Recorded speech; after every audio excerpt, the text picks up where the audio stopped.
Bonjour, on se retrouve pour le chapitre 15 du joueur de Dostoïevski.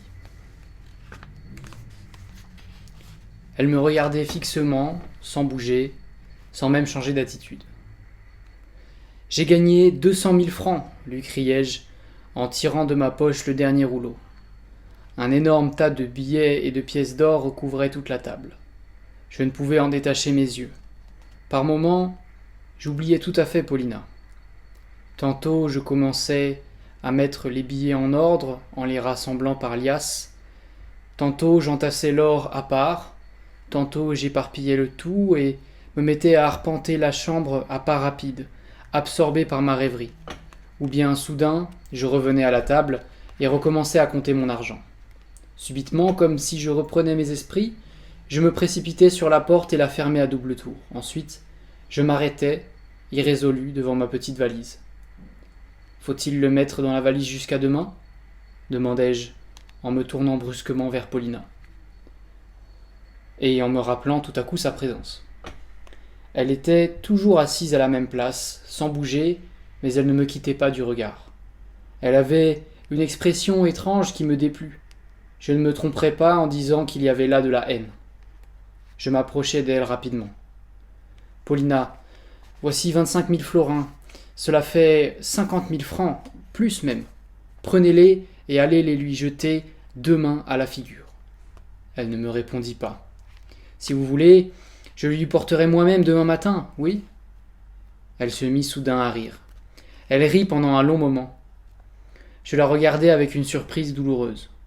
Ce rire ressemblait fort au rire moqueur avec lequel elle accueillait si souvent et si récemment encore mes déclarations les plus passionnées. Enfin, elle s'arrêta et fronça les sourcils. Elle me regarda en dessous d'un air sévère. Je ne prendrai pas votre argent, me dit-elle avec mépris. Comment ? Qu'y a-t-il ? M'écriai-je. Paulina, pourquoi cela ? Je n'accepte pas de l'argent pour rien. Je vous l'offre en tant qu'amie, je vous offre ma vie. Elle posa sur moi un long regard inquisiteur, comme si elle voulait pénétrer dans mon âme. Vous êtes généreux, dit-elle avec un petit rire. La maîtresse de Desgrieux ne vaut pas 50 000 francs. Paulina, comment pouvez-vous me parler ainsi ?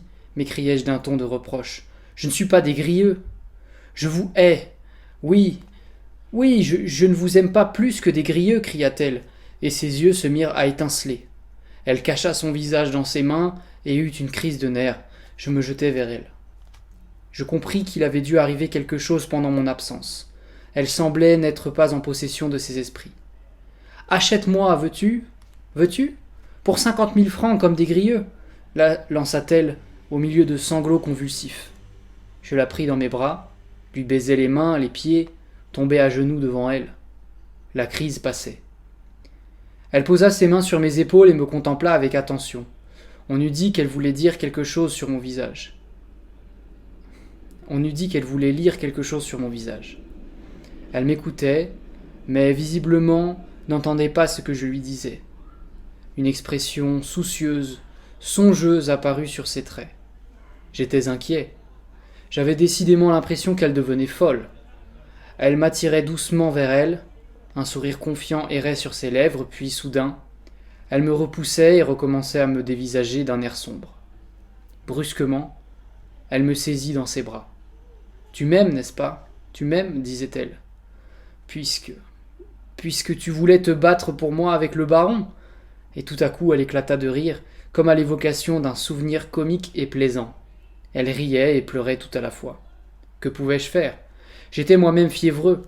Je me souviens qu'elle commença à me parler, mais je ne pus presque rien comprendre, c'était une sorte de délire. Elle balbutiait comme si elle voulait hâtivement me raconter quelque chose. Ce délire était interrompu de temps à autre par un éclat de rire joyeux qui commençait à m'effrayer. Non, non, tu es gentil, gentil, répétait-elle. Tu es mon fidèle. Et elle posait à nouveau les mains sur mes épaules, se remettait à me contempler et répétait « Tu m'aimes ? Tu m'aimes ? Tu m'aimeras ?» Je ne la quittais pas des yeux. Je ne l'avais encore jamais vue dans ces transports de tendresse et d'amour. Il est vrai que c'était du délire, mais, ayant remarqué mon regard passionné, elle eut soudain un sourire malicieux. De but en blanc, elle se mit à parler de M. Astley. D'ailleurs, elle mettait sans cesse la conversation sur M. Astley. En particulier tout à l'heure lorsqu'elle avait essayé de me raconter quelque chose, mais je ne pouvais saisir exactement ce que cela signifiait. Je crois même qu'elle se moquait de lui. Elle répétait à tout instant qu'il attendait, et que j'ignorais peut-être qu'il attendait sous ma fenêtre. Oui, oui, sous la fenêtre, ouvre, regarde, regarde, il est là. Elle me poussait vers la fenêtre, mais dès que je faisais un mouvement pour y aller, elle était prise de fou rire et je restais près d'elle. Alors elle se jetait sur moi et me serrait dans ses bras. Nous allons partir, demain nous partirons. Cette pensée semblait l'inquiéter subitement. Et elle devenait songeuse. Et nous rattraperons la grand-mère, qu'en penses-tu? Je suppose que nous la rattraperons à Berlin. Que crois-tu qu'elle dira lorsque nous l'aurons rejointe et qu'elle nous verra? Et M. Astley, celui-là ne se jetterait pas du haut du Schlangenberg, n'est-ce pas? Elle éclatait de rire. Écoute. Sais-tu où il ira l'été prochain? Il veut se rendre au pôle Nord pour faire des recherches scientifiques et il m'a invité. Ah, il dit que nous autres Russes ne saurions rien sans les Européens et que nous ne sommes bons à rien. Mais il est bon lui aussi. Tu sais, il excuse le général. Il dit que Blanche, que la passion, enfin, je ne sais pas, répéta-t-elle, comme désorientée et à court de paroles. Les malheureux, comme je les plains, et la grand-mère aussi. Écoute. Comment pourrais-tu tuer des Grieux? As-tu réellement eu l'intention de le tuer? Oh, que tu es sot! Comment as-tu pu croire que je te laisserais te battre avec des Grieux? Mais tu ne tuerais même pas le baron, ajouta-t-elle en se mettant à rire. Comme tu as été drôle l'autre jour avec le baron, je vous regardais tous les deux de mon banc, et comme cela t'ennuyait d'y aller quand je t'ai envoyé. Ce que j'ai pu rire, ajouta-t-elle en pouffant. Et soudain, elle recommença à m'embrasser, à me serrer contre elle, à presser son visage contre le mien avec une tendresse passionnée. Je ne pensais plus à rien, n'entendais plus rien. La tête me tournait. Il devait être environ 7 heures du matin lorsque je retrouvais mes esprits. Le soleil illuminait la chambre. Paulina était assise à côté de moi et promenait ses regards autour d'elle d'un air étrange, comme si elle sortait de l'obscurité et rassemblait ses souvenirs. Elle venait aussi de se réveiller et regardait fixement la table et l'argent. Ma tête était lourde et douloureuse. Je voulus prendre Paulina par la main. Elle me repoussa et se leva brusquement du divan. Le jour qui commençait était sombre. Il avait plu juste avant l'aube. Elle s'approcha de la fenêtre, l'ouvrit, se pencha à mi-corps et, accoudée sur l'appui de la fenêtre, resta ainsi quelques minutes sans se retourner vers moi et sans écouter ce que je lui disais. Il me vint une idée terrifiante. Qu'allait-il arriver maintenant? Et comment cela finirait-il? Soudain, elle quitta la fenêtre, vint à la table, et me regardant avec une expression de haine infinie, les lèvres frémissantes de fureur, elle me dit « Eh bien, donne-moi maintenant mes 50 000 francs. » « Paulina, tu recommences, fis-je. À moins que tu n'aies changé d'idée, peut-être même regrettes-tu? Les 25 000 florins comptés la veille étaient sur la table. Je les pris et les lui tendis. « Alors, ils sont à moi maintenant, n'est-ce pas? N'est-ce pas? Me demanda-t-elle d'un air hargneux, l'argent à la main. Ils ont toujours été à toi, lui dis-je. Bon, eh bien, les voilà tes 50 000 francs. Elle leva le bras et me les jeta à la figure. La liasse me frappa en plein visage et s'éparpilla sur le plancher, après quoi Paulina quitta la pièce en courant. Je sais qu'à cette minute, elle n'avait pas son bon sens, bien que je ne comprenne pas cette folie passagère. Il est vrai qu'elle est encore malade, et il y a un mois de cela. Quelle fut, cependant, la cause de cet état et surtout de cette sortie? Sa fierté était-elle outragée? Était-ce le désespoir de s'être décidé à venir me trouver? N'ai-je pas eu l'air de tirer vanité de mon bonheur et de vouloir, tout comme des grieux, me débarrasser d'elle en lui donnant 50 000 francs? Pourtant, en toute conscience, il n'en était rien. Je crois que la faute en revient pour une part à sa vanité. C'est la vanité qui l'a poussé à ne pas me faire confiance et à m'offenser, bien que tout ceci lui apparût sans doute fort confusément. En ce cas, j'ai assurément payé pour des grieux, et me suis trouvé coupable, peut-être, sans qu'il y eût beaucoup de ma faute. Il est vrai que tout ceci n'était que du délire. Il est vrai aussi que je savais qu'elle délirait et que je n'ai pas prêté attention à cette circonstance. Peut-être qu'elle ne peut pas me le pardonner maintenant. Oui, mais c'est maintenant, tandis que l'autre jour. L'autre jour, son délire et sa maladie n'étaient pas assez violents pour lui faire oublier complètement ce qu'elle faisait en venant me trouver avec la lettre de Desgrieux. Donc elle savait ce qu'elle faisait. Je fourrai n'importe comment, à la hâte, tous mes billets et tout mon tas d'or dans mon lit, rabattis la couverture et sortis, environ 10 minutes après Paulina. J'étais sûr qu'elle s'était sauvée chez elle et voulait me glisser sans bruit dans leur appartement et m'informer dans l'antichambre auprès de la bonne de la santé de mademoiselle. Quelle fut ma stupéfaction lorsque la bonne, rencontrée dans l'escalier, m'apprit que Paulina n'était pas encore rentrée et qu'elle venait la chercher chez moi. Elle vient de sortir à l'instant, lui dis-je. Il y a peut-être 10 minutes. Où a-t-elle bien pu aller ? La bonne me regarda d'un air de reproche. Cependant, l'histoire faisait déjà le tour de l'hôtel. On se racontait à mi-voix dans la loge du portier et chez le maître d'hôtel que la Fraulein était sortie en courant à 6 heures du matin sous la pluie et avait pris la direction de l'hôtel d'Angleterre. À leurs propos et à leurs allusions, je compris qu'ils savaient déjà qu'elle avait passé toute la nuit dans ma chambre. D'ailleurs, on faisait déjà des comptes sur la famille du général. On savait que la veille, il avait perdu la tête et sanglotait à se faire entendre de tout l'hôtel.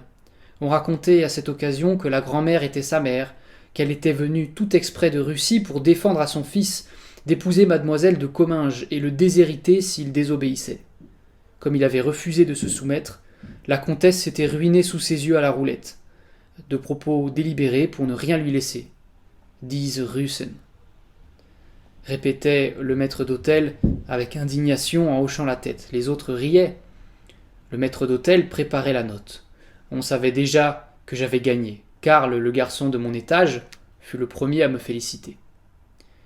Mais j'avais autre chose en tête. Je courus à l'hôtel d'Angleterre. Il était encore tôt, M. Astley ne recevait personne. Ayant appris cependant que c'était moi, il sortit à ma rencontre dans le corridor et resta planté devant moi, en me fixant de son regard terne, et en attendant ce que j'allais dire. Je lui demandai aussitôt des nouvelles de Paulina.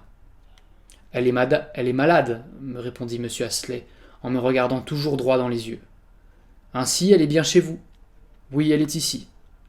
Et vous avez l'intention de la garder ? Oui. Monsieur Astley, cela va faire un scandale. C'est impossible. De plus, elle est tout à fait malade. Vous ne l'avez peut-être pas remarqué ? Oh, si, je vous avais déjà dit qu'elle était malade. Si elle n'était pas malade, elle n'aurait pas passé la nuit chez vous. Ah, vous savez cela aussi ? Oui. Elle devait venir hier, et je l'aurais conduite chez une de mes parentes, mais comme elle était malade, elle s'est trompée, et elle est allée chez vous. Voyez-vous cela ? Eh bien, monsieur Astley, je vous fais tous mes compliments. À propos, vous me donnez une idée. N'êtes-vous pas resté toute la nuit sous ma fenêtre ? Miss Paulina me disait tout le temps d'ouvrir la fenêtre et de regarder si vous n'étiez pas là. Cela la faisait beaucoup rire. Est-ce possible ? Non, je n'étais pas sous la fenêtre, mais j'attendais dans le corridor et j'allais et venais dans les environs. Il faut la soigner, monsieur Astley. Oui, j'ai déjà fait appeler un docteur. Si elle meurt, vous me rendrez compte de sa mort. Je fus stupéfait. De grâce, monsieur Astley, que voulez-vous dire ? Est-il vrai que vous avez gagné hier 200 000 thalers ? 100 000 florins seulement. Là, vous voyez ? Et vous allez partir tout à l'heure pour Paris. Pourquoi ? Tous les Russes, dès qu'ils ont de l'argent, s'en vont à Paris, m'expliqua M. Astley, en débitant ses paroles, comme s'il les avait lues dans un livre. Qu'est-ce que je ferais maintenant à Paris, en été ? Je l'aime, M. Astley, vous le savez. Vraiment ? Je suis persuadé du contraire. De plus, si vous restez ici, vous perdrez à coup sûr tout ce que vous possédez et vous n'aurez plus les moyens d'aller à Paris. Allons, adieu. Je suis absolument convaincu que vous partirez aujourd'hui même. C'est bien, adieu, mais je ne partirai pas. Songez, monsieur Astley, à ce qui va arriver. Bref, le général et maintenant cet incident avec Miss Paulina, cela va courir toute la ville. Oui, toute la ville. Je pense que le général s'en soucie fort peu. Il a bien autre chose à penser. De plus, Miss Paulina a absolument le droit d'habiter où il lui plaît.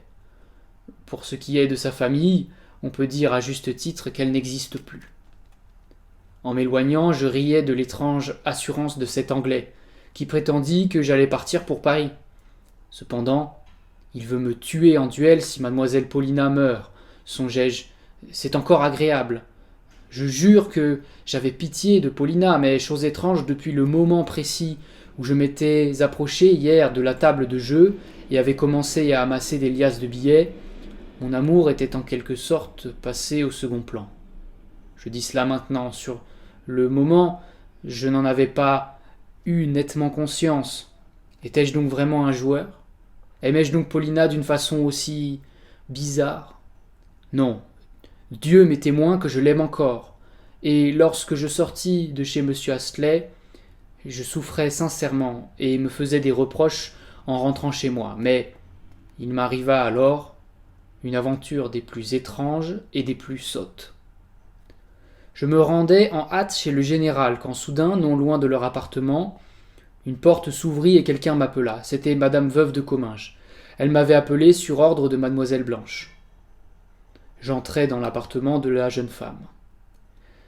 Elles avaient un petit appartement de 2 pièces. On entendait le rire et les éclats de voix de mademoiselle Blanche dans la chambre à coucher. Elle se levait. « Ah, c'est lui! Viens donc, Bêta! Est-ce vrai que tu as gagné une montagne d'or et d'argent? J'aimerais mieux l'or. »« Oui, j'ai gagné, répondis-je en riant. »« Combien ? 100 000 florins. »« Bibi, comme tu es bête, entre donc, je n'entends rien. Nous ferons bombance, n'est-ce pas ?» J'entrai. Elle était couchée sous une couverture de satin rose qui laissait à découvert des épaules brunes, rondes, admirables. Des épaules comme on n'en voit qu'en rêve, négligemment recouvertes d'une chemise de batiste garnie de dentelles d'une blancheur éblouissante qui mettait étonnamment en valeur sa peau bronzée. « Mon fils, as-tu du cœur » s'écria-t-elle en m'apercevant, et elle éclata de rire. Elle riait toujours très gaiement et parfois même franchement. « Tout autre, commençai-je, paraphrasant Corneille. « Tu vois, se mit-elle à jacasser. D'abord, va me chercher mes bas et aide-moi à les mettre. Et ensuite, si tu n'es pas trop bête, je te prends à Paris. Tu sais que je pars tout de suite. » Tout de suite ? Dans une demi-heure. En effet, tout était emballé. Les bagages étaient prêts. Le café avait été servi depuis longtemps. « Eh bien, si tu veux, tu verras Paris. Dis donc, qu'est-ce qu'un Uchitel ? Tu étais bien bête quand tu étais Uchitel. Où sont mes bas ? Mets-les-moi, voyons. » Elle sortit un pied véritablement adorable. Brun, menu, nullement déformé comme presque tous ces petits pieds qui paraissent si charmants en bottines. Je me mis à rire et tendis le bas de soie sur sa jambe. Mademoiselle Blanche, pendant ce temps, bavardait, assise sur son lit. « Eh bien, que feras-tu si je te prends avec ? D'abord, je veux 50 000 francs. Tu me les remettras à Francfort. Nous allons à Paris. Là, nous vivrons ensemble et je te ferai voir des étoiles en plein jour. Tu verras des femmes comme tu n'en as jamais vues. Écoute. Attends, si je te donne 50 000 francs, que me restera-t-il ? Et 150 000 francs que tu as oubliés ? De plus, je consens à vivre chez toi 1 mois, 2, que sais-je. Bien entendu, nous dépenserons en 2 mois ces 150 000 francs, tu vois. Je suis bon enfant, je te préviens, mais tu verras des étoiles. Comment ? Tout en 2 mois ? Quoi, cela t'effraie ? Ah, vil esclave ! Mais sais-tu qu'1 mois de cette vie vaut mieux que toute ton existence ? 1 mois, et après le déluge. Mais tu ne peux comprendre, va. Va, tu ne mérites pas cela. Aïe, que fais-tu ? J'étais en train de lui enfiler son autre bas, mais je n'y tins plus et embrassai son pied. Elle le retira et commença à me frapper le visage du bout du pied. Pour finir, elle me renvoya. « Eh bien, mon Uchitel, je t'attends si tu veux. Je pars dans 1 quart d'heure, me cria-t-elle. En rentrant chez moi, j'étais déjà comme pris de vertige. Et quoi ? Ce n'était pas ma faute si mademoiselle Paulina m'avait jeté la liasse de billets à la figure et préféré ce soir-là M. Astley. Quelques billets traînaient encore sur le plancher. Je les ramassai. À ce moment, la porte s'ouvrit, et le maître d'hôtel, qui auparavant ne voulait même pas me regarder, entra et me convia à aller m'installer en bas, dans le splendide appartement que venait de quitter le comte V. Je restai un instant à réfléchir. La note, m'écriai-je. Je pars pour Paris dans 10 minutes. Va pour Paris, me dis-je à part moi. Sans doute était-ce écrit. Un quart d'heure plus tard, nous étions effectivement assis tous les trois dans un compartiment familial, Mademoiselle Blanche, Madame Veuve Comminges et moi. Mademoiselle Blanche riait aux larmes en me regardant. Madame Veuve Comminges faisait chorus. Je ne dirais pas que j'étais gai. Ma vie se brisait en deux, mais depuis la veille, j'avais pris l'habitude de tout miser sur une carte. Peut-être était-il vrai que je ne supportais pas l'argent, que j'avais perdu la tête. Peut-être je ne demandais pas mieux. Il me semblait que pour un temps, mais seulement pour un temps, le décor changeait. Mais dans un mois, je serai de retour, et alors nous aurons encore maille à partir, monsieur Astley et moi. Oui, autant que je m'en souvienne. J'étais horriblement triste, tout en riant à gorge déployée avec cette bécasse de Blanche. Mais que veux-tu? Que tu es sot! Oh, que tu es sot! Criait Blanche en s'arrêtant de rire et en commençant à me gronder sérieusement. Oui, oui, nous dépenserons les 200 000 francs, mais tu seras heureux comme un petit roi. Je te ferai moi-même tes nœuds de cravate et je te présenterai à Hortense. Et quand nous aurons gaspillé tout notre argent, tu reviendras ici et tu feras de nouveau sauter la banque. Que t'ont dit les Juifs? L'essentiel, c'est l'audace. Tu en as, et tu viendras encore plus d'une fois m'apporter de l'argent à Paris. Quant à moi, je veux 50 000 francs de rente, et alors? Et le général, lui demandai-je. Le général? Tu sais bien que tous les jours à cette heure-ci, il va m'acheter un bouquet? Cette fois, je lui ai dit exprès de me trouver les fleurs les plus rares. Quand il reviendra, le pauvre, l'oiseau sera envolé. Il nous courra après, tu verras. Ah, je serai bien contente. À Paris, il me sera utile. Monsieur Astley paiera pour lui ici. Et ce fut ainsi que je partis à Paris. C'est la fin du chapitre 15.